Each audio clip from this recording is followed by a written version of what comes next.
to this chapter exchange initiative. And today we are getting together with two more new chapters, along with PMI Mumbai chapter, the Czech Republic chapter, and the South Africa chapter. We also do have PMI Netherlands and PMI Colombo Sri Lanka chapter joining hands with us.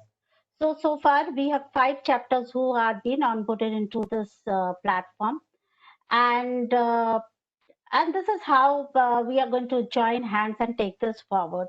So this is a joint event of all the 5 chapters together. So thank you everyone for joining in. Do take the poll at menti.com and let us know from where you have joined in today.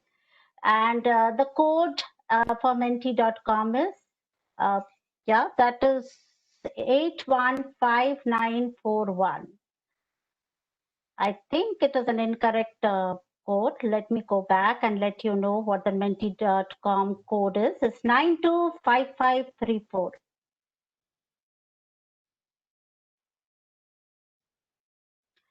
Go to www.menti.com and 925534.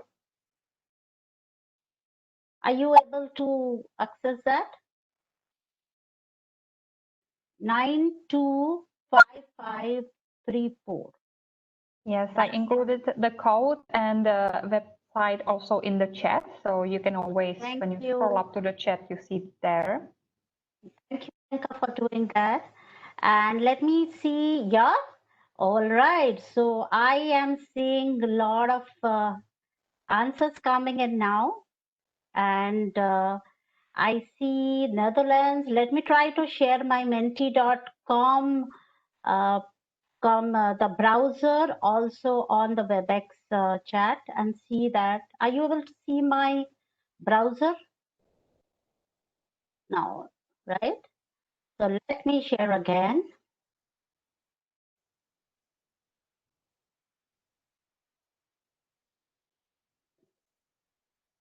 Okay. Good. Yeah. So thank you very much everyone from joining in from UK. Hello from Portugal, Netherlands. Yeah, Netherlands seems to be prominent right now. Australia, Florida, and of course India. Vadala, Mumbai, Chennai, United Kingdom, Australia. Yes. And as I said, 22 countries have registered. So we never expected so many registrations. But at the end, we had to change the form to put the country field so that we could know who else is coming in. And really, this is very, very exciting moment for us. So thank you everyone for joining in. And while you are here, say hello to all the other chapter members on the chat. If the chat is enabled, Abhishek, please see if people are able to chat there. Yeah, I think they are, because I'm seeing some chats coming through. And people have joined in from Kuwait as well, Abu Dhabi, UAE, Phoenix. Oh, thank you very much for joining in at 6:30 a.m. Wonderful. Thank you very much. Hi, Dana. I see you here now. And so the guys, it's 6:30 a.m. at in Phoenix, Arizona, and I have the president of the Arizona chapter joining in. Thank you very much for joining in. Czech Republic, Holland. Yes. Thank you. And yes, Gaurav, I saw your chat. Thank you for joining in as well. Yeah. All right. Hello, Richard. Thank you for joining in. And Australia, Florida, I think it's Priyanka. Thank you for joining in. If that is you, thank you for joining. And that's also too early in Florida, I know. And South Africa, of course. All right. So while we are saying hello and letting us know from where you have joined in, we will move on to the next section of the slide. Yes. So Sudarshanan, thank you for joining in. And let me go and share my screen again. share application, and I will share my presentation. So yes. So everyone, thank you for joining in, and thanks for going to the Menti and letting us know from where you have joined in. We will begin shortly. Yeah, we are going to begin actually now with the networking and the meet and greet event that's going on. So some working agreements. Do let us know from where you have joined in, which we have already done. Menti.com 925534. Alenka, are you moderating that web page just to see how many people are coming in? And we, as I said, for the Mumbai chapter only, I had registrations from 22 countries. So everyone, thank you for this great response. And the second thing that we are going to do is that the chat is enabled, but we would request you to have your questions in the Q&A window. If you have a question for our panelists, post it on the Q&A window, and we will introduce a panelist shortly. And last but not the least, let us know what you think about this event. And for that, I will pause for a moment so you can scan the QR code, which is displayed on the screen, and you can go to the Fun Retro board where you can add in your feedback. Lenka, could you type in the URL, please, on the chat window so that people can take this in? Yeah, okay. I will just type some question in the QA so that you can see that. And this is the place where, oh, I can't send it. What about the chat? I think that should work, right? Yeah, on chat is definitely working. We already tried that, but I'm going to monitor both chat and Q&A. So if you place your question either way, I will try to look at it and then incorporate it in our conversation. Yeah, so I was just talking about this link. If you could type it on that window. Sorry. Oh. Yeah, okay, I see it is already there. Thank you very much. Someone already typed in. It was that Yagna. Yeah. Oh yeah, okay. Thank you for that. Okay, so Abhishek, are we recording the sessions? Shall we move ahead? Yes, Priya, please go ahead. We are recording. Okay. So if you have let us know already from where you have joined in and you are having your Q&A ready, good. But do scan this QR code so that we will be able to know how we are doing with these events and what else do we need to do while we move along this journey of collaboration and connecting. So what are we going to talk about today? Okay, why mine is not sharing? Are you able to see my screen? Yes, Priya. Okay, is there something wrong? I have to move on. Yeah, this is, I'm not able to share the presentation anymore. Okay.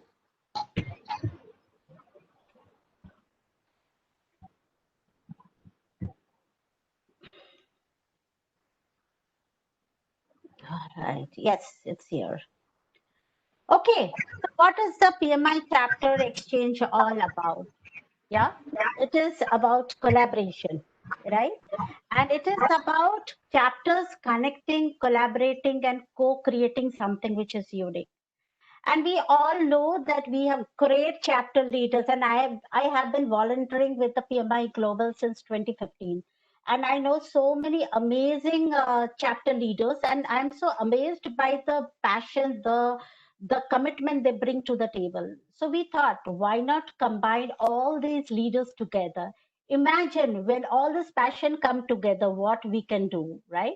We can build up on each other's strength and obviously build a big community out of it. It is a community of chapter leaders. It is a community of the members across the chapters. And when we are a community, we get more opportunities. It could be speaking, it could be authoring in local chapter publications, and last but not the least, networking opportunities. And yes, growth. And you'll be happy to know today we have 10 plus PMI chapters across the globe on this platform, and it is growing. So this today we have 5 chapters who have come together to put this event. That is PMI Mumbai, PMI South Africa, PMI Czech Republic, Sri Lanka, and Netherlands. And next month we have 2 more chapters coming in. That makes us 7, and we are growing slowly and steadily. We are agile, so we want to take small steps. We want to inspect and adapt. We want to improve, learn, and move forward. So that is all about PMI Chapter Exchange initiative. And I don't want to bore anyone with more about it, but it is something. It's your platform. It is a virtual platform. It is a platform where we connect, collaborate, and co-create. And that is pretty much about it.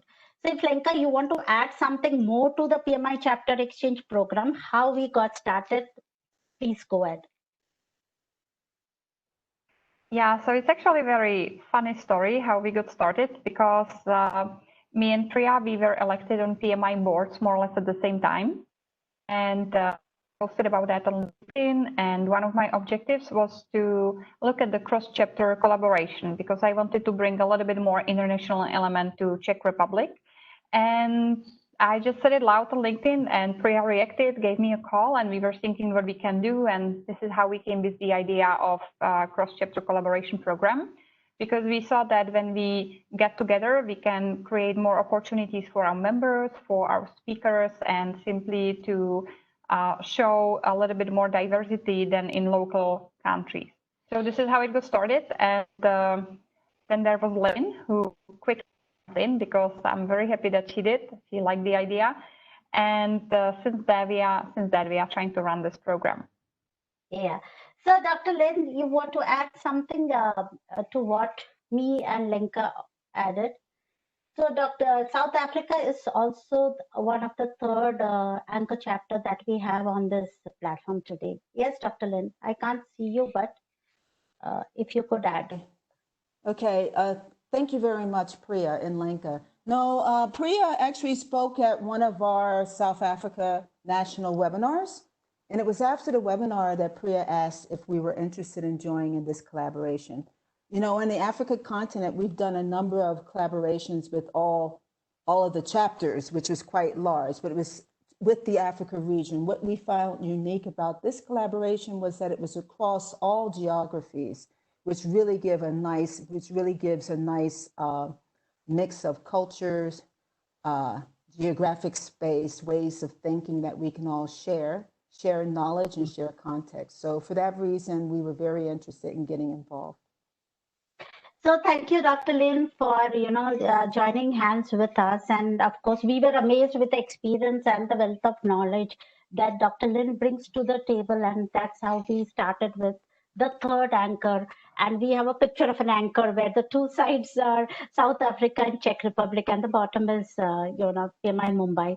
And so that's how we got started. And with this, I think we will move on to Dr. Srinivasan. Priya? Yes. Priya, before we start, we're having some problems getting all of our panelists in. Sonia is having problems getting in. She's done it a couple of times. I don't know what the issue is. She has the right link. So I don't know if we can do something to help. Yeah. Do we have all the panelists here right now? We have Syed already on the call. Abhishek, we might have to promote her to a panelist. Yeah. Sure, but I actually can't see her. Has she joined as attendee? I have linked the link on the WhatsApp group, so she should join that as well, and is in an email as well. Chat with Sonia, so let's take it on the side. We will try to help her. Okay, so we in the meantime we will carry on, yeah, and I want to introduce to you Dr. Srinivasan, Srinivasan, and he is the regional director of Region 11. And I'm so excited to have him on this call today, on this event today. And I would like him to, he wanted to, I actually invited him to come and say a few words about us, about this platform that we are having. So Dr. Srini, without much ado, I would hand over the podium to you while we help our panelists to come on board. Yeah. Thank you, Priya. Namaste. Welcome to all of you. We are thrilled on behalf of the PMI Regional Office to welcome all of you, albeit virtually, to India and to the Mumbai chapter. And we are absolutely thrilled and fascinated by this initiative because I think it's one of a kind within PMI, and perhaps even one of a kind within associations.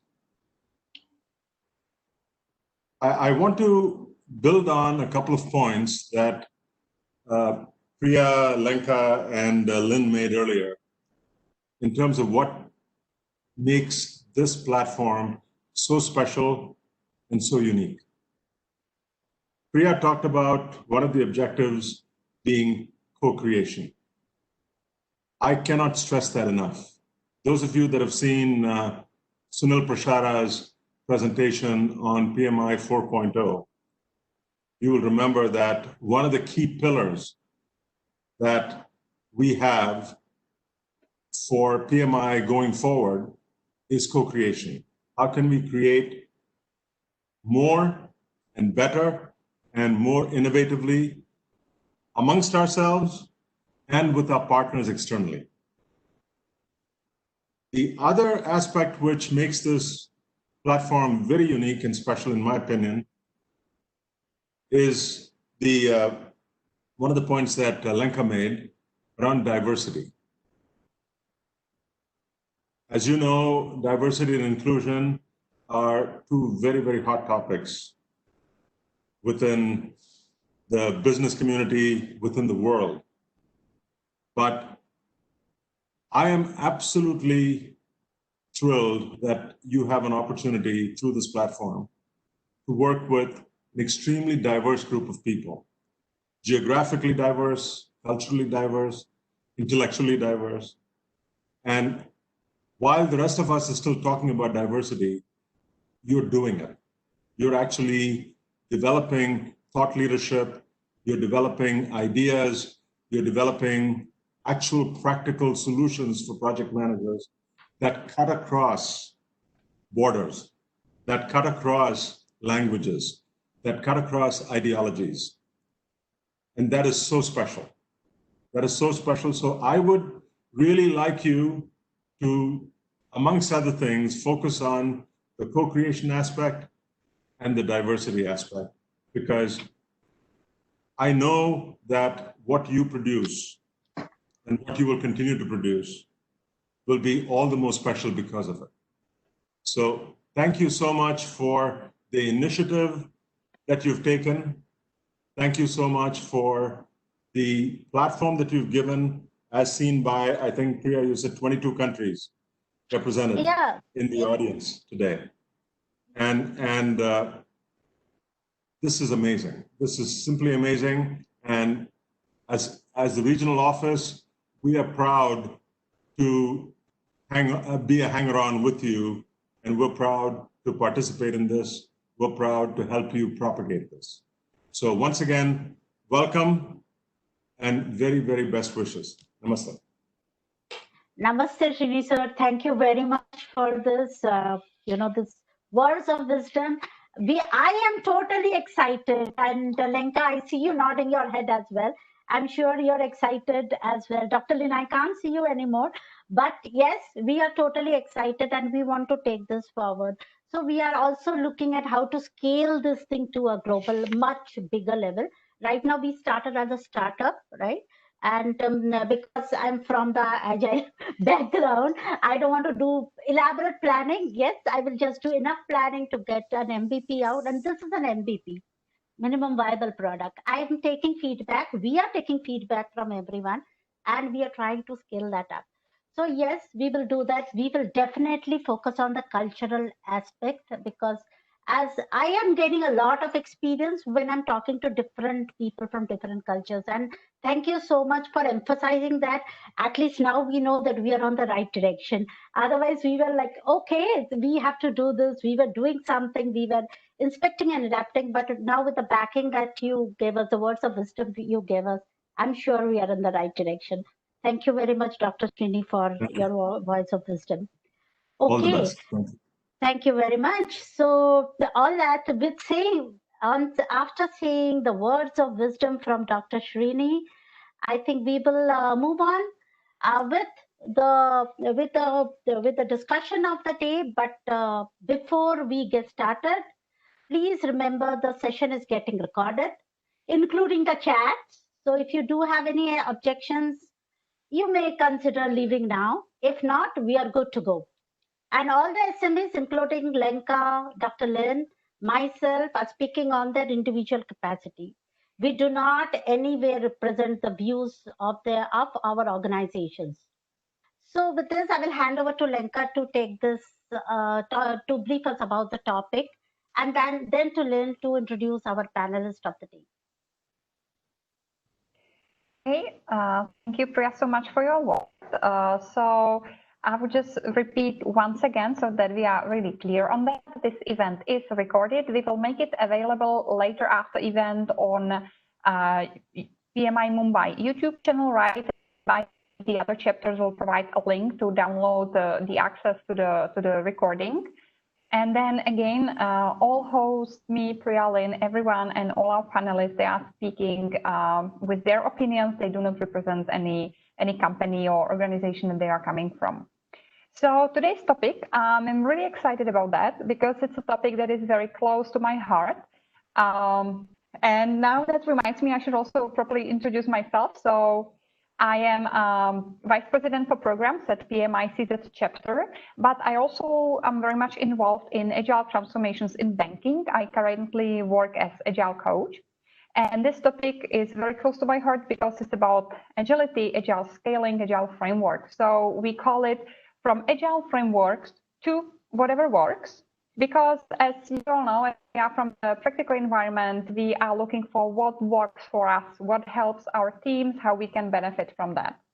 So this is the topic for today.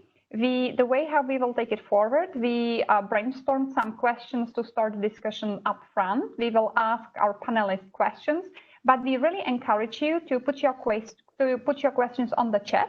I will monitor the chat, and then if there's some interesting question that fits in the discussion, I will try to take it, and I will wave at Priya. Hello, now the audience is speaking, and this is how we will drive the discussion.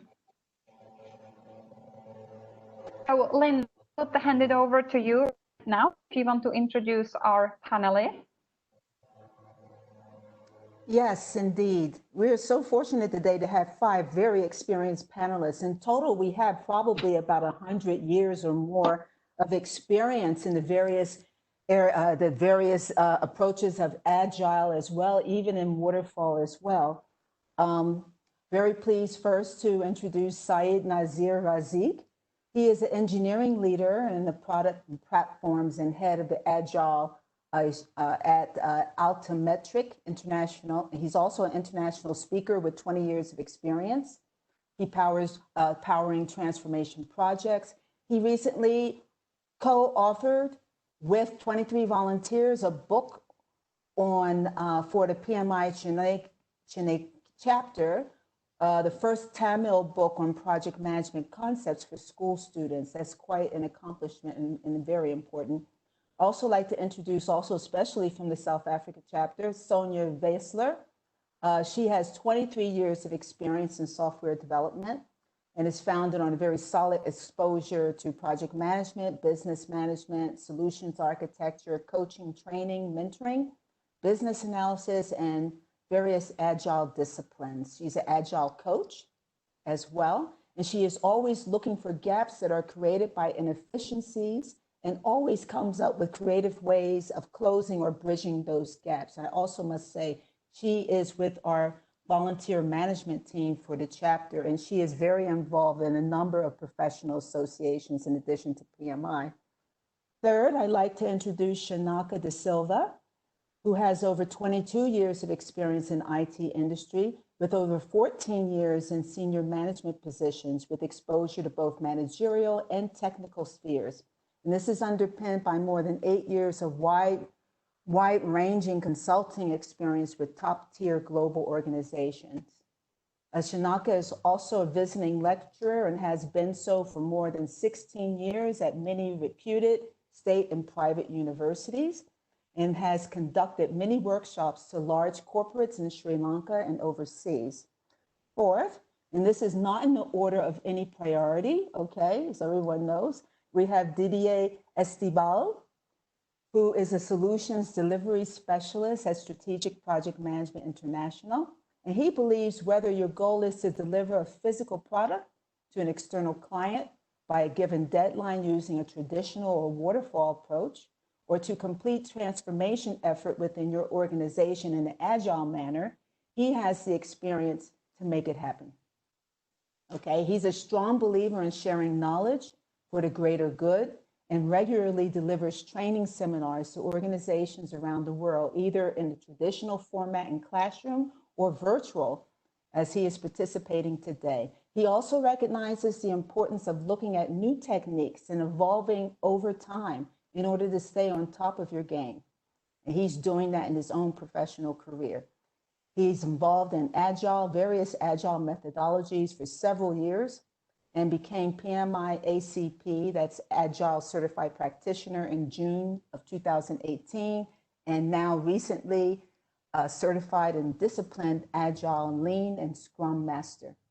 And then we have our fifth panelist is Dana Malkova, who's involved in business agility, purposeful transformation, and organizational capability expert.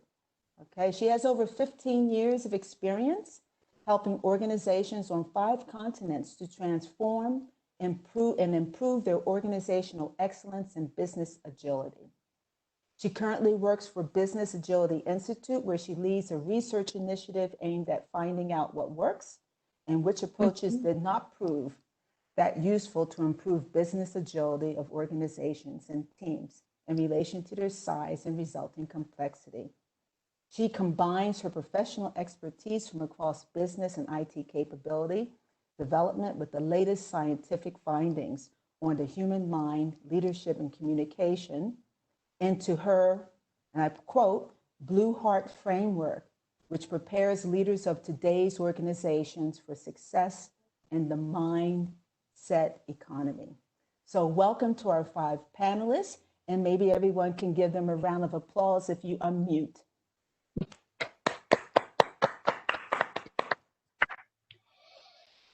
All right, so thank you. Yes, I can see Shanaka, I see Dana, I see Sonia, I see Sayed.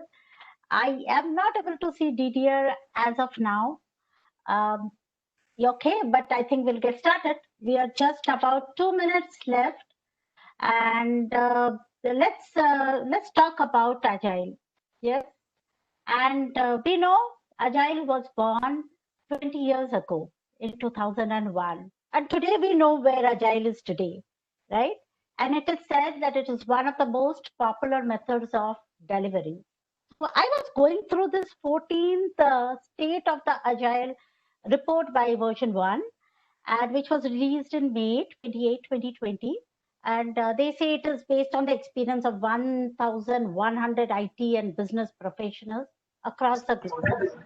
And they said that according to that survey, Agile brings about reduction of cost by 15%, and it increases the focus on identifying technical risk by 12 times more than if we would have used other methods of delivery.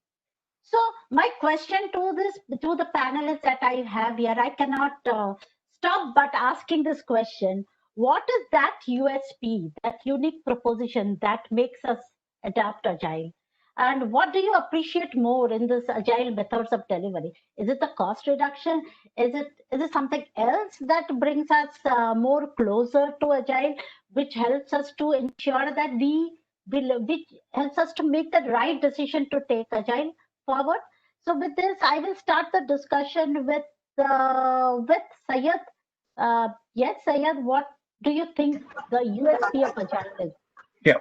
So today's world, we are looking at the entire organization aligning itself towards the customer. Customer centricity is becoming the most happening thing. Everybody works towards it, while the customer is more important in creating value earlier, right? And that is something that we are able to achieve with Agile. And the other thing is the very testimonial fact that, there has been, PMI has been talking about, the formal project management techniques. And of late, like 2021, 50% of PMP certification focus goes towards Agile. That's a testimonial good enough to say that, the industry is itself looking and acknowledging the Agile practice. Sure. Sonia, what is your take in this, why we are going for Agile? Can't hear you, Sonia. I think you're muted. You have to unmute yourself. Yes. Yeah, there you go. Yes. I do believe that we are holding people accountable on a day-to-day basis because we have the stand-up. It's very simplistic, but it also makes the delivery very visual, and it takes the accountability on a more frequent level to a point where people are not thinking about the methodology, but about the fact that they don't have long stretches of periods by which they then don't have to take accountability, and they break up their workload also in pieces. And how do you eat an elephant? One bite at a time. That's what Agile allows for us to do. Awesome. Eat the elephant one bite at a time. Shanaka, are you ready to eat the elephant one bite at a time? Definitely agree with Said and Sonia very much. I like the word one bite, which also had when I asked me the question, the same thing I had.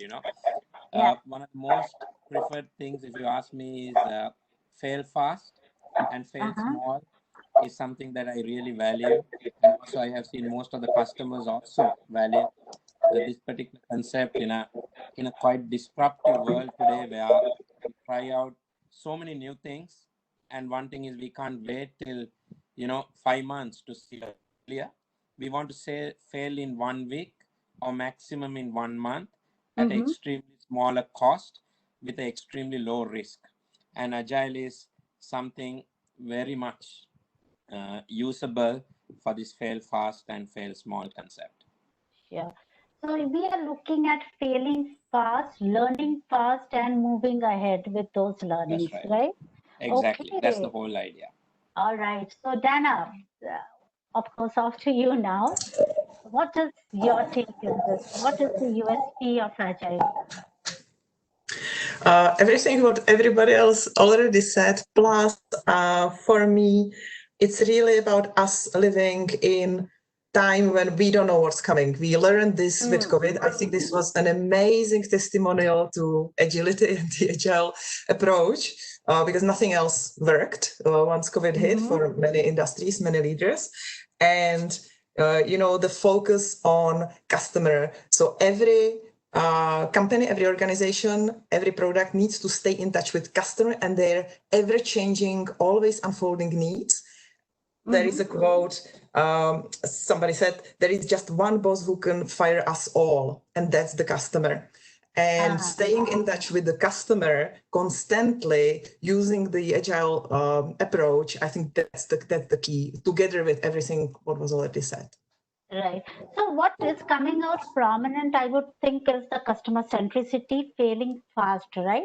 And, learning from that and, do an incremental delivery. And I like that word which you said, eat the elephant one bite at a time. Yes, we have a big elephant in front of us. We can tame it one piece at a time. So yes, that is what we think that is actually moving us towards Agile. So, Lenka, do we have any Q&A on the questions, or shall we move on to our questions that we have? I see someone saying hi to me. Okay. Yeah. So I'm checking some comments from the Q&A or from the chat. So I see that we have support, for instance, on the practice of daily stand-ups as a very important part of Agile methods and Agile way of working in teams. And we also have a couple of comments saying that outcomes are very important, that we don't do agility just to do agility. It's not just about the way, how do we work, but really to focus on the outcome of why are we doing this. Yeah, so a very interesting question that comes to my mind is about the output and the outcome. Okay, so I think we can take this question. What do you think is the difference between the output and the outcome? So I'll go to Syed again because he's doing a lot of Agile transformation. And so what is it, output and outcome? So customers are more focused on outcomes.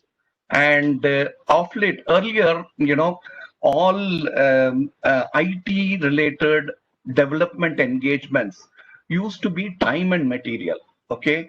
And customers come, they engage with you, and you give them a team. And if it's for so many months, you get paid for that, immaterial of outcome. Okay. But slowly, all organizations are insisting on outcome-based engagements. They are saying only if you win or only if you are able to deliver a product, we have an engagement where we will pay you. Okay. And this shift has happened very much lately. Globally, there is a huge shift happening towards this. And so output is no longer relevant. Outcome is more relevant because output has to be positive, or it should be towards achieving the project goals. Only then it becomes relevant in today's world. Yeah, those are my 2 words. Yeah, so what do you think if I say I deliver 20 story points in this sprint? That is the output. But I delivered a value to the customer which increased my customer satisfaction by this point. That is the outcome.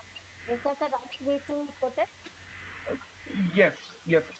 What is being prioritized and what is of more value? Is it being delivered first? And is it bringing a larger impact for the customer organization? And that is being measured today, and that is the focus today. Okay, good. So, Chinasa, how do you think we can measure outcome, and what is the difference between outcome versus output in your opinion? You're on mute. Yes. So again, outcome adds value to the customer's business rather than the output. So outcome is again looking at that customer centricity, and customer usually values or measures that outcome based on the business improvement, be it related to ROI, be it related to customer satisfaction, be it related to even a simple thing like a simple process improvement or employee satisfaction out of a project. So there could be a different metrics or matrices in measuring the outcome of a customer based on the value that you add out of the project, out of the engagement. Sure. Sonia, after you, I see you raising your hand. Yes, Sonia. You're on mute. Yeah. You're on mute, Sonia. Yeah, go ahead. So we don't measure anything other than MVP, and that is minimal viable product. You've seen the bicycle pictures, right? Where you look at, okay, how do you want to grow someone towards riding? Start them off with a skateboard and then a two-wheeler and so on. So minimal viable product is where we define the outcome versus the output. Putting in skateboard is an output, therefore we cannot define that as an outcome. And very much we make sure that every time we measure our outcome, must be something that is customer experience based and something that the customer can use. Hence, every measuring of our Agile projects is on an MVP basis. Okay, so is that the MVP is the measure of my hypothesis, right?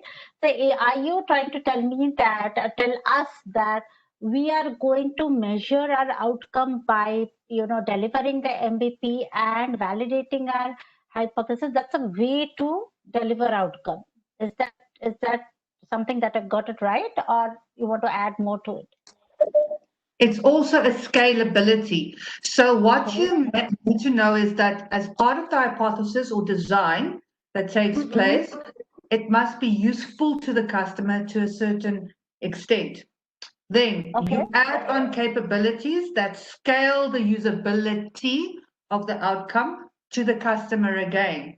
This might be in development, but when we do run projects that are non-development based, where we are doing more of a visualization or a business type project only, we then look at those in terms of different outcomes. So for instance, if we're running a marketing campaign and we want to measure it in a certain regional geosphere, say only here in Johannesburg, then that's MVP 1.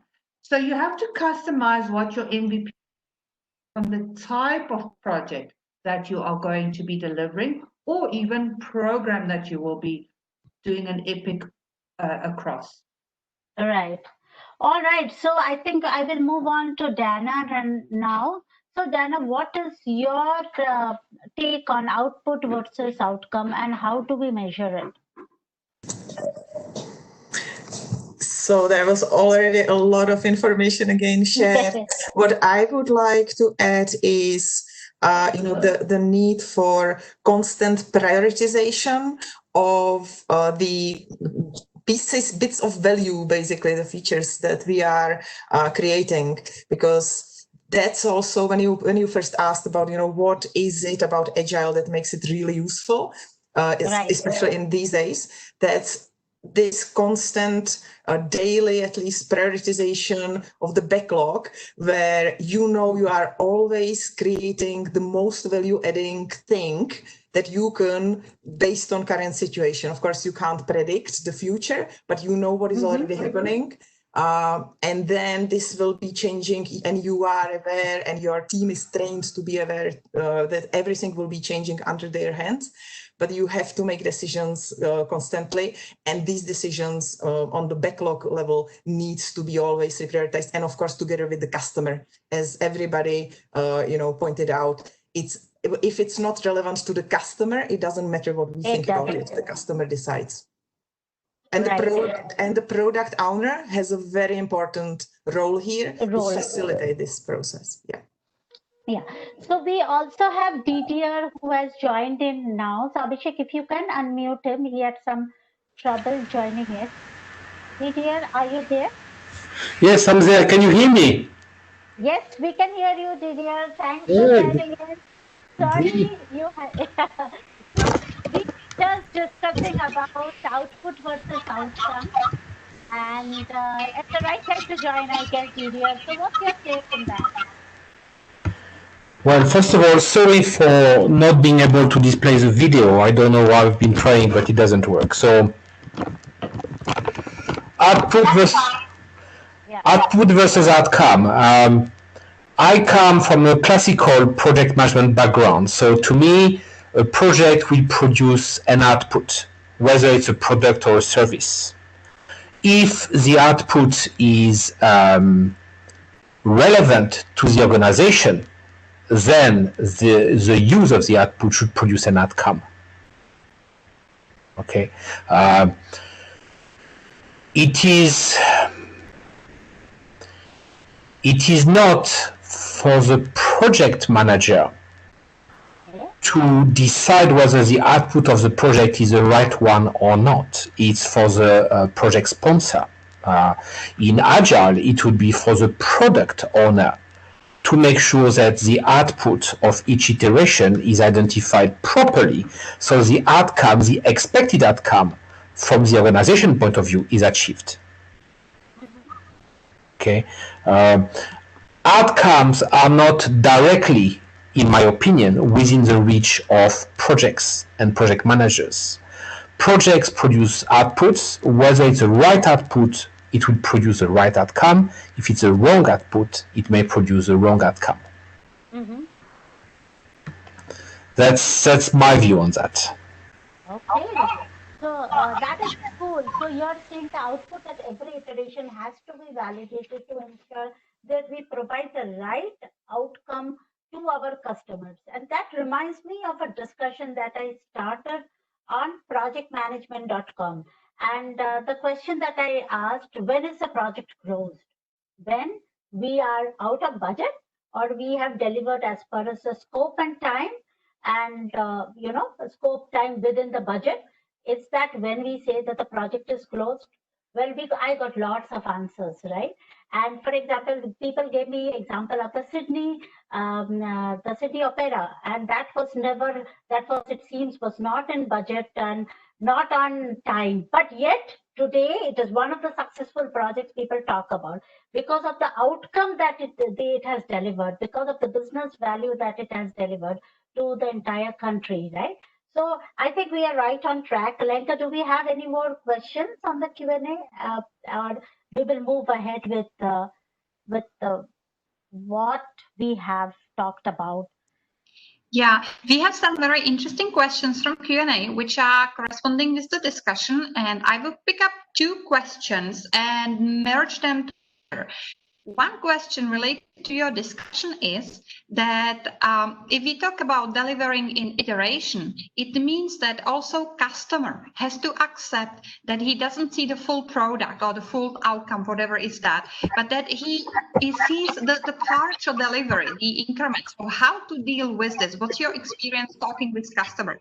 And then the other question which I would merge to that is when we look at some larger, longer activities, and we cannot see the results immediately, when we would say that this is too big so that Agile is not suitable for that. So where I'm heading with that, what if I have a customer and he wants me to build something big and it will take a long time? Is it still suitable for Agile? Because what if the customer is like, I want to have the full thing at the end. This is what I want. So what's your experience and how do you deal with that? Yeah, so that's a very good question, Syed. So how do you scale probably? Is Agile suitable for scale, something very big that we have to deliver? How do we take that forward with Agile? So I think one of the panelists said it very well, right? The elephant is so big, right? How do you do it? How do you deliver it at one bite at a time, right? And Agile is very well suited for that. And in fact, one of the greatest success of any Agile practice is the product owner or the customer. Okay, you got to educate the customer or the product owner on what is the expectation or what he can expect at various iterations. Okay, this learning is essential even before you get into an engagement. Number one. Number two, you need to tell him that he or she needs to be available at all times for the team so that they can do their discussions with them, where they can get certain approvals in terms of demos, in terms of reviews and all that. These engagements are very necessary for progress of any project in Agile. So the first thing, answering your first part of the question, is that customers need to be educated and made aware of setting up expectations on what they can expect in Agile projects. So engagement perspective, they need to engage constantly. And there is a statistics that says that, 63% of a project success is based on either the product owner or the customer's engagement. So this is very key. And what is your second question? Your continuous. Okay, there is a huge project and how do you engage, with an agile practice? As long as, see, I come from a background, just like what Lenka was saying, delivering a digital transformation for a top 3 bank in global. I can't mention the name owing to confidential reasons. And this bank is going through an agile transformation for 700 people across Asia Pacific and Europe. And they are building a huge product. And it's when it's huge, I mean across different continents, different language interactions in terms of menus and all that, and they are doing it pieces, bits and pieces. They are putting their product backlog in such a manner that what is most priority, that gets delivered first. Then dependency items are mapped. All that happens, and the entire thing is like a perfect synchronized orchestra that happens. And when they are all moving at the same time, that's when you hear the music. And to make them run in a perfect musical orchestra, that's where the coaches come in. Yeah, sure. So I see Sonia raising her hand again. So Sonia, how do you do this? We have a big solution to deliver. You're muted. You have to unmute yourself. Yeah. So I learned the secret a couple of years ago as a product owner and having those multiple teams, and now as a program manager, exactly the same. You take that big wall and you paint that elephant on there. It's called the storyboard. And the storyboard has got all these different epics and user stories. It paints the pictures for the various teams that you have to work with. And those various teams then can see, oh, who's going to work on the leg? Who's going to work on the trunk? Because what is absolutely critical for scalability and doing it at the right time is that you look at the interdependencies and the dependencies, and you know exactly who's doing what when. And if you as a product owner or the program manager cannot paint that picture end to end, you are going to find that it starts falling to pieces. That maybe the back legs start running away because they're still alive, but the front legs, I'm painting a terrible picture now. But the point is, one of the best little tips I've ever seen is create the storyboard end to end as product owner and bring all your teams together so that they have the same vision. Yeah. So I didn't want to name this, but just yesterday we were done with the PI planning, and in SAFE we actually do that, right? We train our leaders first so that they are aligned. We train our customers first so that they are aligned to this concept of business agility and that continuous business engagement that is required. And then we do the PI planning where all the teams come together and we decide on the dependencies and who is going to work on what. And we have a full, we can visualize what the last solution looks like and who is working on what and what is needed to deliver that outcome. All right, with this, I will move on to Didier. Didier, are you able to unmute yourself and tell us about how do we scale? What is the best way to scale? Okay, can you hear me, Priya? Yes, we can hear you. Go ahead. Okay, so let me begin maybe by telling you how not to scale Agile. And the reason I say that is because 18 months ago, I was asked to deliver in emergency an introduction to Agile training course to a large financial organization.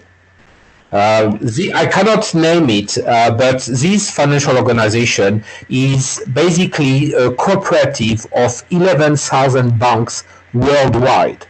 And they told me that they process about 70% of all cross-border payments in the world. So very large organization in a fairly conservative environment, banking. And the reason I was asked to deliver this training course on Agile in a rush is because someone right at the top had decided that the whole organization is going to be Agile in 9 months. Mm-hmm. And when I walked into my training room on the first morning, and I've got 20 project managers, very worried because they told me, we have been told that 9 months from now, our job position will no longer exist. Why? We don't know. What's going to happen to us? We don't know. And obviously they were worried and they were scared, and that's the reason they enlisted in my course in order to try to find out at least a little bit about Agile. And in my opinion, this is wrong. Okay, this is not the way to scale Agile. If a decision has been made at the top, fine. Speak to people. Explain the value we will get from Agile. I remember meeting a gentleman called Eliyahu Goldratt, the person who wrote the book The Goal in 1996. And he told me something. He said, nobody wakes up in the morning wanting to do a bad job. And I do believe that very strongly. Everybody pretty much wants to do a good job. Give them a reason.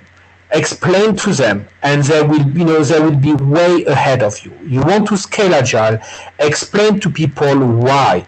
What value do we expect? Also understand that Agile is good because it enables you to deal with change more effectively. The problem is most people, including myself, they don't like change. So you will have to explain to them, yes, we are going to be Agile. It's probably good for the organization. It will require some adjustment from you. What you will do tomorrow will be different from what you are used to do. You may or may not like it, but get used to it. Give people warning. And I think the moment you get the people on board, scaling Agile is not a piece of cake, but you have overcome the biggest hurdle, in my opinion. Yes. So start with the people, find out what is in there for them, and I think that's how scaling or any transformation will work, right? And with this, I will move on to Jana. Jana, please let us know what is your thought on how to scale.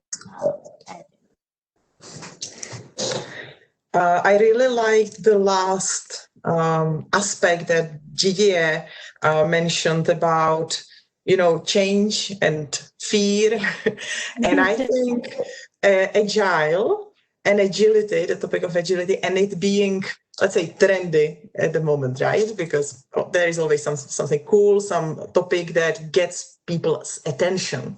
And we can use this, and I think we will actually have to as an opportunity to work with this belief, widely accepted belief, that people don't like to change or people are afraid of change.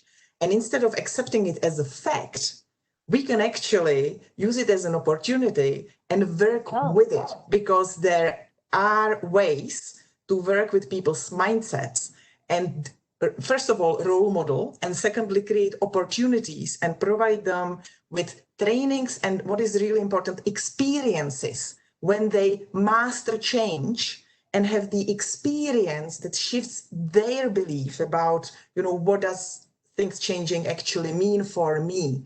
Like, did it kill me, or did it actually give me new opportunities, new outlook, new resources? So I think this is a huge space which still needs to be exploited, because very often, regardless which project management method is applied, we are sometimes still pushing a portion of the people into the change. And we just need to stop doing that, because it's lots of waste of energy, and we are just making the resistance stronger. We need to, as Sonia mentioned, draw the vision on the board, do the storyboarding, show the vision of the future, entice people, get their buy-in, and help them master the change step by step. And I think this is also, the second question was about, we have too big a product to create. I think that's not a question. The question is, if Agile is the right methodology or not. what is the cost of failure? So if we are delivering something where we just can't afford to fail in any instance, you can't do it the Agile way. You have to do different approaches. We have, other architecting, design approaches where we can provide a different environment. I wanted to say safer, but it's not really safer. It's just more controlled, probably. But the size is irrelevant. And I think something being big is actually probably even an argument for, looking into the ability of using the Agile approach. Yes. So, yeah, I really like the way you said that turn it into an opportunity. We don't want to change. Why can't we turn that to an opportunity? Yes. Sorry, I'll come back to you later. I'll have to go to Shanaka now. Yeah, Shanaka, what's your take on that? And after that, we come back to you. Yeah. Yeah. So I said, I think the success of scale is related to mostly two things. One is the prioritization. Other one is progressive adaptability during that process. And I have seen, so my experience is mostly into large scale ERP projects. The industry is pretty new on Agile, but these vendors are now progressively looking at it, because we have cut the timelines from about 15 months to about 6 months during the last 3 years of this kind of a large business transformation implementation projects, and prioritization has become key. And I also have seen you'd have thought about 10 sprints, but at the end you are happy with 7 sprints, because you derive the value at the 7th sprint, and then you realize, well, the rest of it, are like nice to have features. So I'm with scalability. I have seen scalability is quite possible if you have the, like Said said, the right product owner. I really value that. The right product owner who believes in prioritization. Sadly, most of the third world countries, sad about it, where I live in, if you give 100 features and ask the customer prioritize 99, everything is priority 1. So Agile will never work. It might as well go for waterfall. Right. Yeah. Yeah. Okay, Sonia, you wanted to add something to what Dana said, right? Sonia, I think, yeah. Just on the statement on people not liking change. How many of you prefer to wear the same outfit every Monday, or maybe every day? Yeah. People love it. I don't prefer. But they also want flexibility. When it gets cold, we put on a jacket.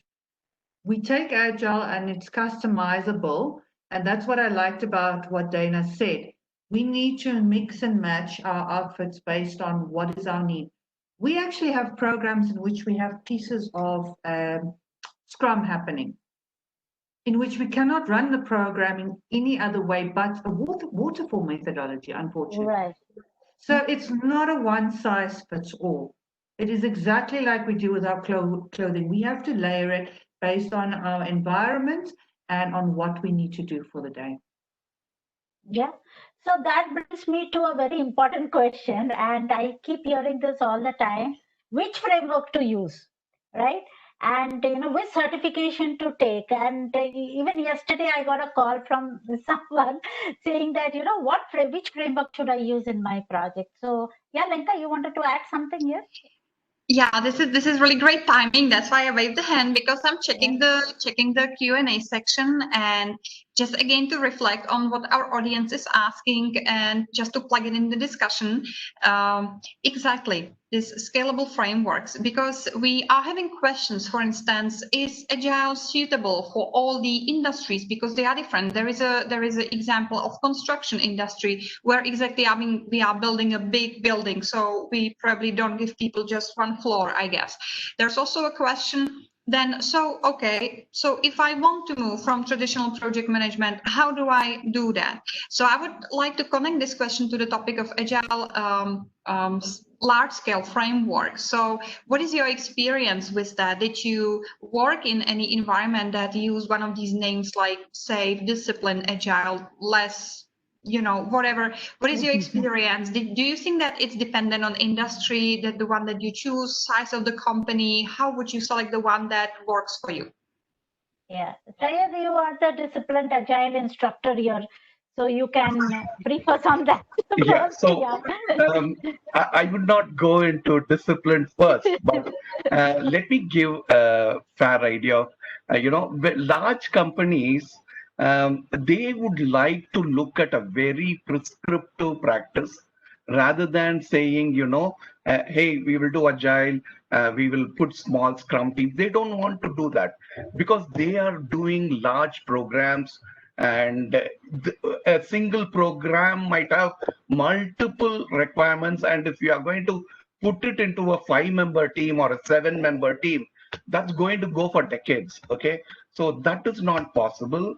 So for that, they are looking at how, we can have multiple teams working in close coordination as a release train and delivering product, in a product roadmap that is very regular, and there are interim releases, because a product cannot be delivered as it is from feature 1 to feature 100. You need to break it into chunks and deliver it across in various releases. And so to do that, you need a prescriptive framework in place, a methodology in place, and that brings large predictability to the organization, and organization looks for predictability. Okay, so that's the reason why frameworks like SAFe, Scaled Agile Framework,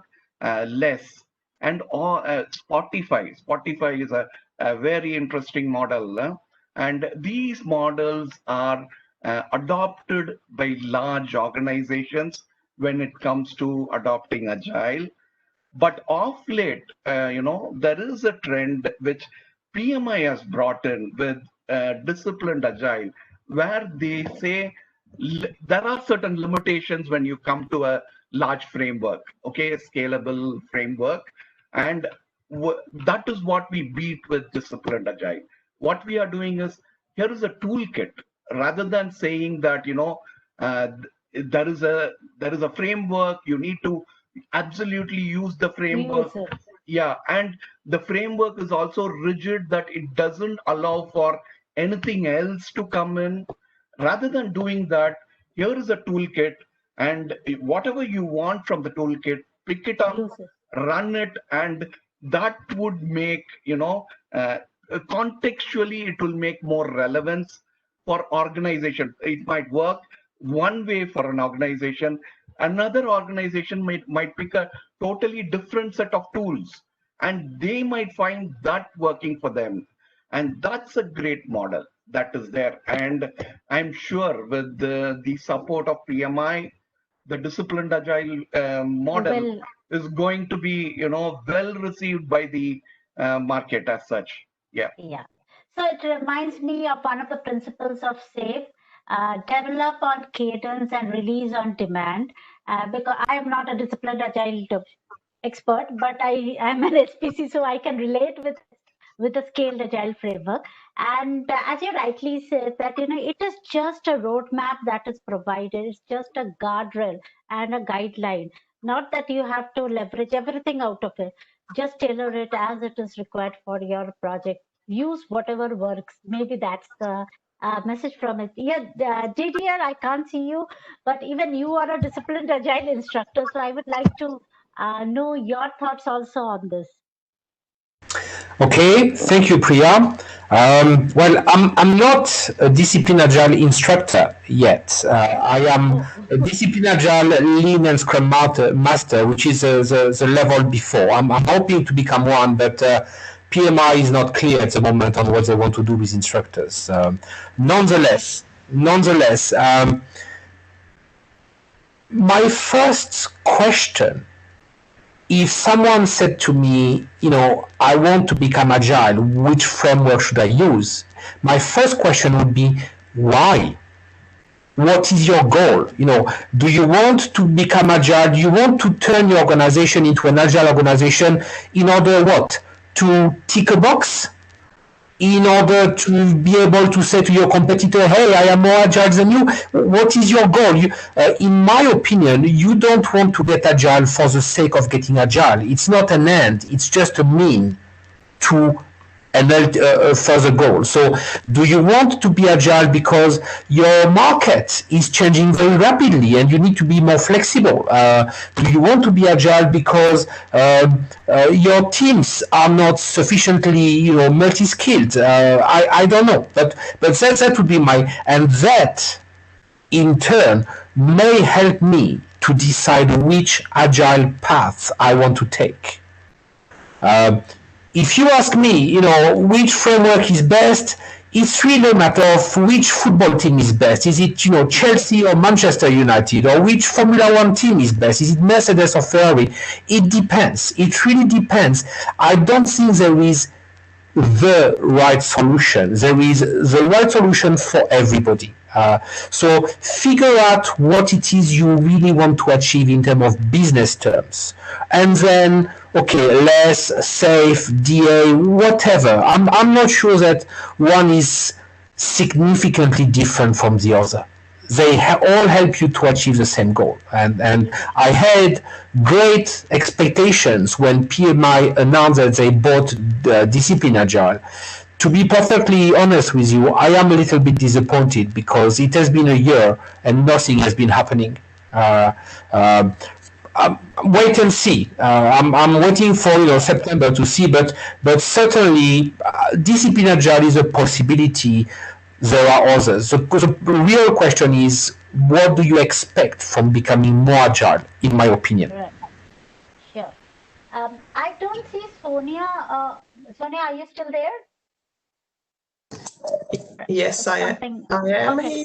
Sonia, I can hear you but not see you. So yes, which framework to use? I think we have already touched on that, but what's your take on this?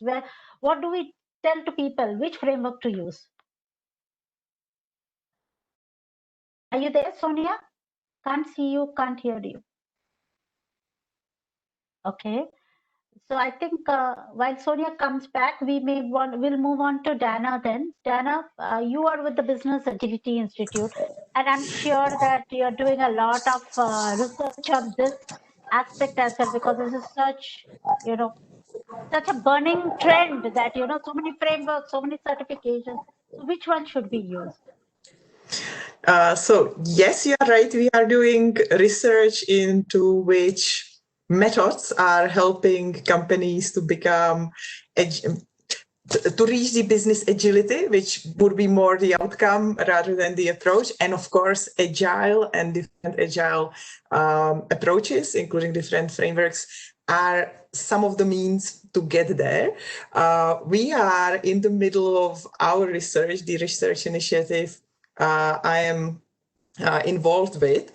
So we have some very early results, but I wouldn't like to make some assumptions based on that, because we need much more data. And in a few months, we will have some answers for you relevant for different sizes of companies, of teams, and complexity.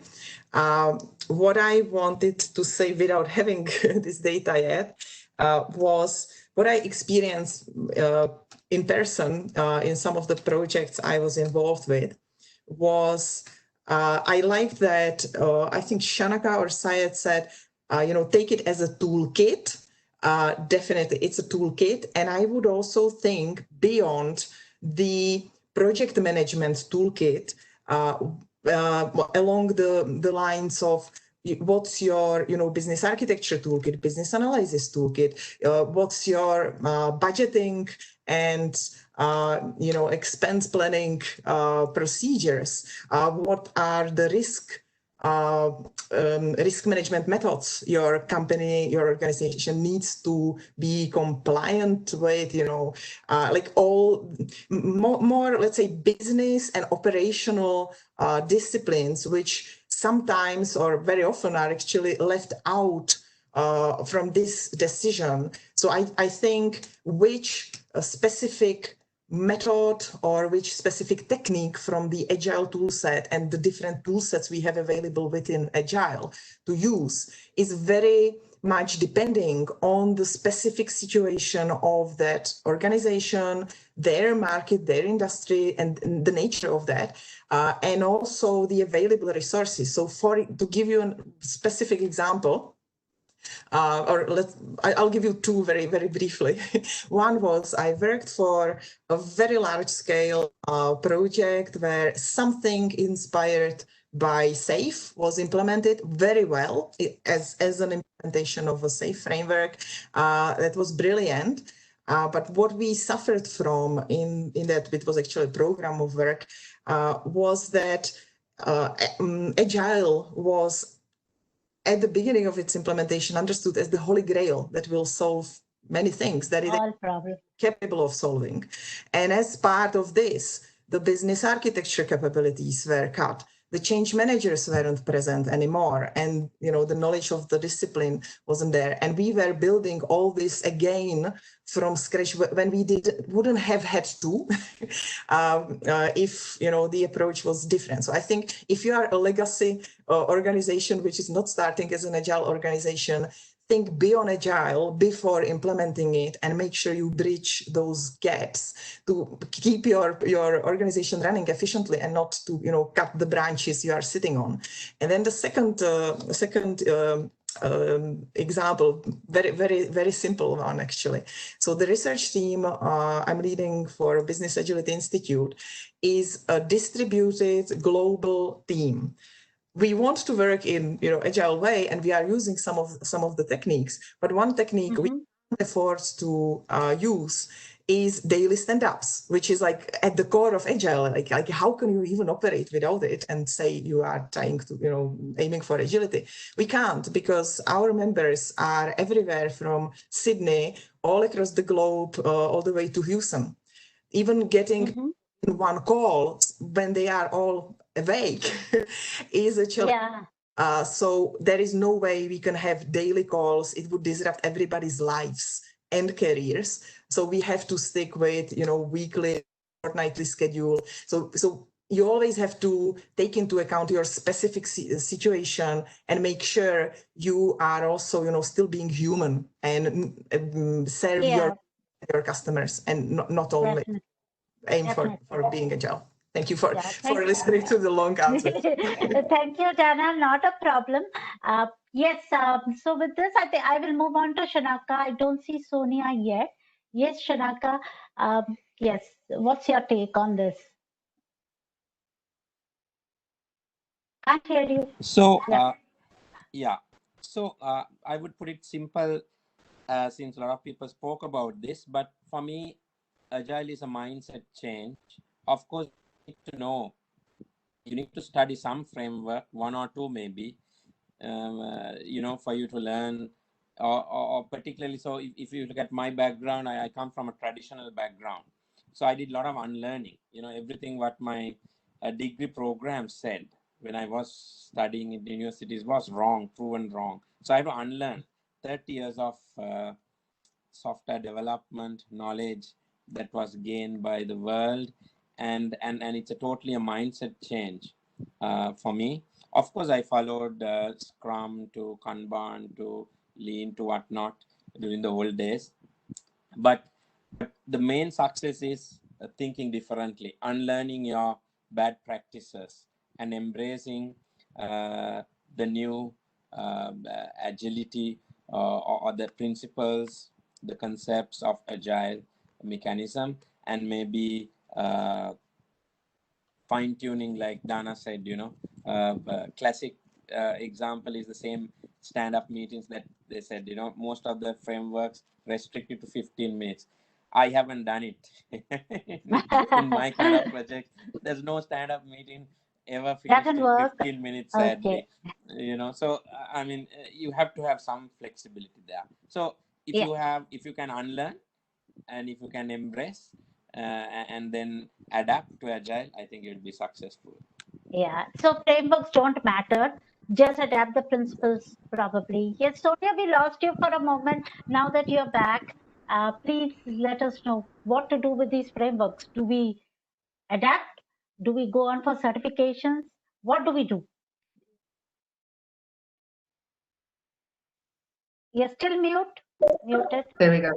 Yeah, there you go. Okay, so there are frameworks that we have tried here in South Africa that failed.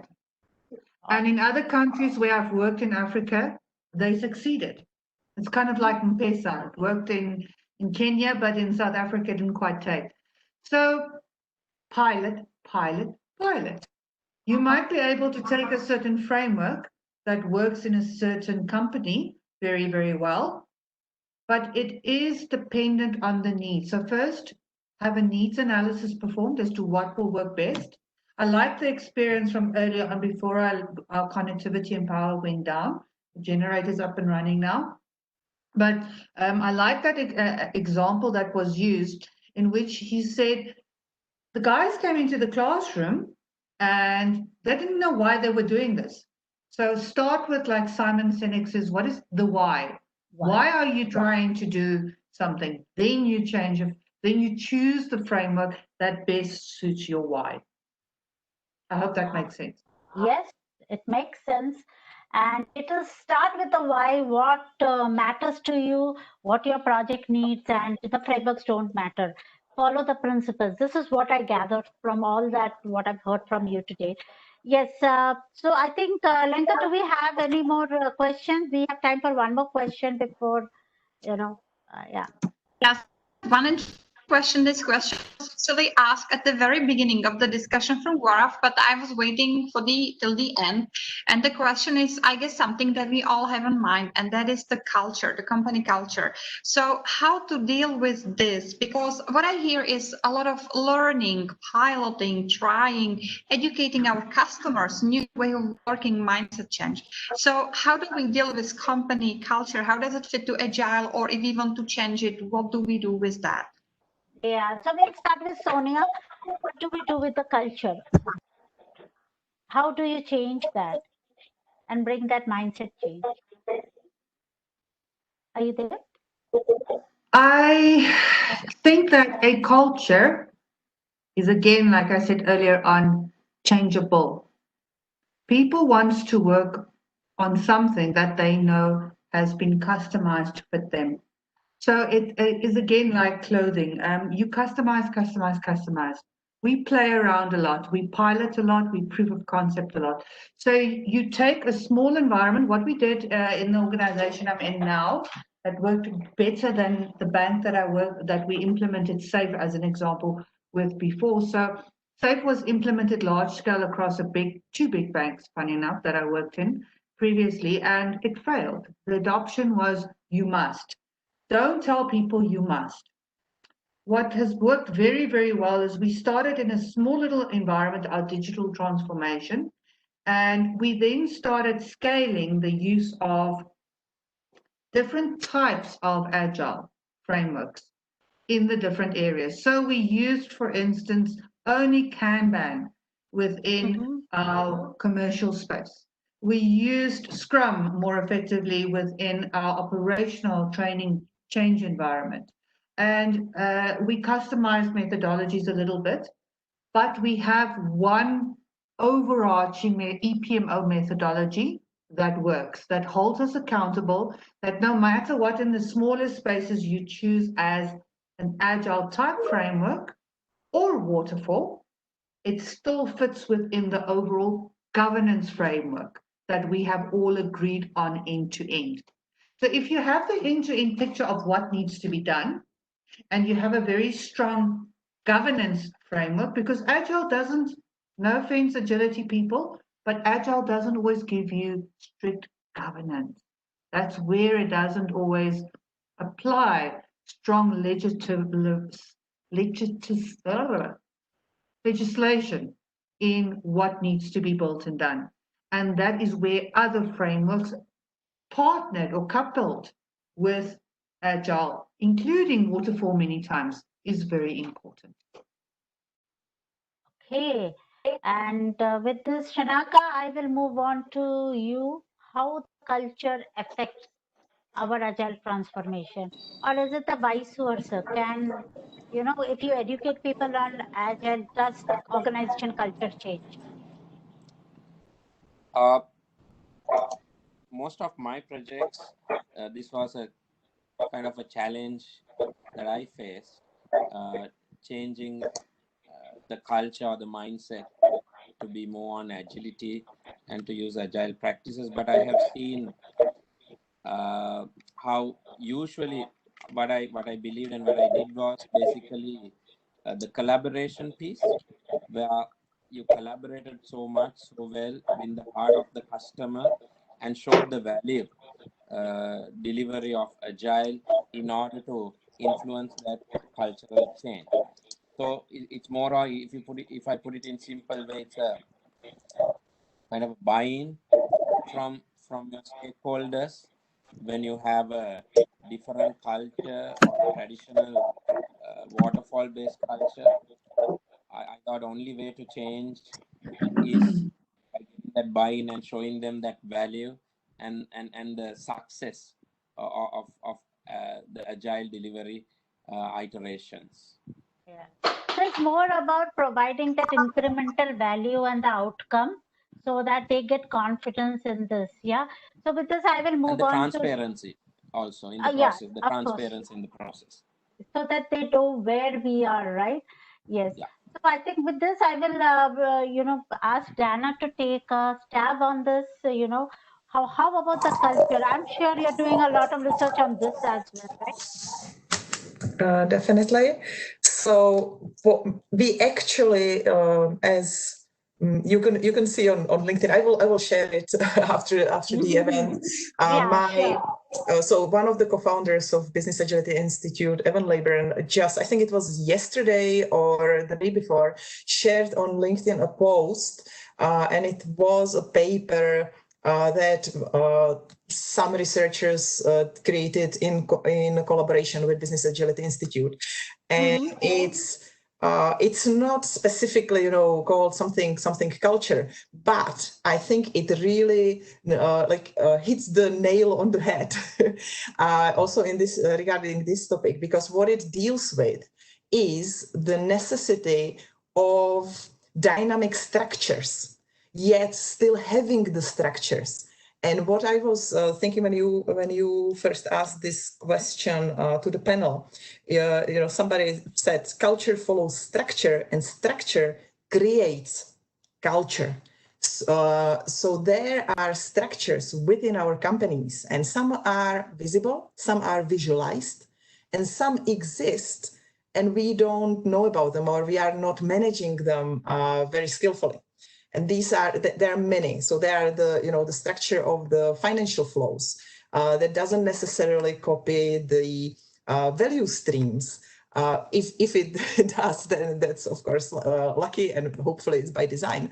But there are many structures which need to be aligned. And if those structures are, it's something from systems or systems of systems thinking, where the systems influence each other. And if you create by design a structure which creates a potential for conflict, the actors in your organization, so the people who work for you, they will come into conflict because you already created the environment for it. So I think creating a transparent, I think Shanaka already mentioned this, environment which enforces and encourages and really ensures clear ownership of elements of the project, resources to the project, even things like one's time and its management, and where are the boundaries, which meetings do they have to attend, and which they can decide about. That's really, really important for the culture, because then you can create by design a culture where you remove as many obstacles as possible. And of course, this is an ongoing process. So you won't just create one environment and, let it to the people to battle in the battlefield. It needs to be an ongoing process. Sure. We just have 1 more minute. So Saryat, please try to wrap it up a little faster. Okay. And then we'll move to Didier and we'll take 1 more minute. Yeah. Okay. So my viewpoint on culture is that, it's the outcome that is culture. Okay. An outcome on a combination of pillars. First pillar, people. Second pillar, process. Third pillar is about the entire mindset that you have, and covering all this is the leadership. You need to empower your teams. Okay. And when you bring all this together with the right process in place, with the right, amount of empowerment of your people, and ensuring that, we have a work ethic in place, culture will all, automatically follow. Yeah. I see that as an outcome. Yes. Didier, if I can't see you, Didier, you're there. Please give your thoughts on the culture, which is such an important thing in Agile. Okay, 2 things, Priya, about culture. As a Frenchman who has lived half of his life in England, I understand about cultural differences to some extent. Okay, so and cultural differences are the same in an organization. If you want to move from classical project management to more agile approaches, I understand what it means to change the culture. How do you achieve that? Sonia, I believe, said customize, customize, customize. I would go further. Explain, explain, explain, or even worse, preach, preach, preach. Because it's pretty much like a religion. Your goal is to convert people. And if you push it too hard, you may become a martyr, and you don't want that. So you have, but I believe that, when I am involved in a digital transformation in an organization as a consultant, I spend more than half of my time talking to people informally.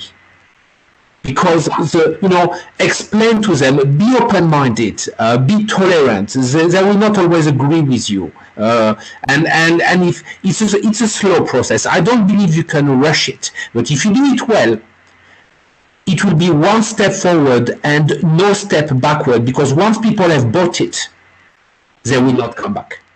Yeah. So with this, we are running out of time, already 2 minutes ahead of time. I will just display a token of appreciation that we have planned for you all. And I would request our President, PMI Mumbai chapter, to just say a few words while I just, share the presentation. And this, if you can see my screen, yes. And this is for Didier. Thank you so much for joining in. And Bharat Bhai, if you want to say a few words, we will quickly. Okay. So the names are changing, so we're moving fast. Thank you. Yeah. Good evening to India's session. Oh, it's good. We are done. Yeah. I have done. Go ahead. Bharat Bhai. Yeah. Good evening, Mumbai, India. Good afternoon to African region, and good morning to American region, Phoenix Park, where I have been there in 2014 there in a leave.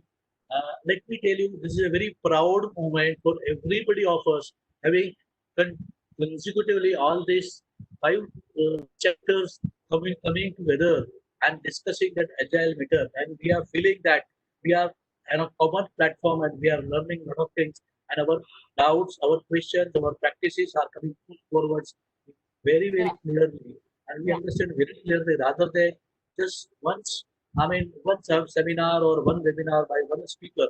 Here we have a battery of 5 speakers, and we are very practical live experience, and Priya has marvelously managed this by giving one by one questions and then getting the answers to them. Excellently. We are proud of you, all of you, sir. Thank you very much. Thank you, Bharat Bhai. Chintan, you want to say a few words? He's the Vice President by chapter. And everyone, please scan this QR code and give us the feedback. So it is on the screen. Yeah. Thanks, Priya, Lenka, and Lynn for setting up the tone and foundation for this initiative. We all started and worked together. But definitely, it feels great to see this initiative onboarding new chapters month on month and getting participation from different countries. It's my pleasure to note that we have participation from 22 countries today. Thank you so much. Thanks everyone for participating. Thanks all the panelists. Thanks all the dignitaries, Srini sir, Bharat sir, Abhishek, and rest all seniors. Have a great evening ahead. Thank you so much. Thank you, everyone. Please scan this QR code and give us the feedback. And before you leave, we would like to take a small screenshot. But anyway, this is recorded. I can take it later on as well. Plus, don't forget to let us know what you think. And in the fund retro board, scan this QR code and let us know what you think. Yeah. And I think with this, we will say bye. Thank you, everyone, for joining in. All the panelists, wonderful discussion.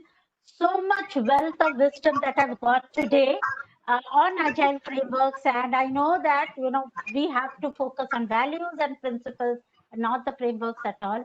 So Lenka, over to you for the final words and we can wrap it up.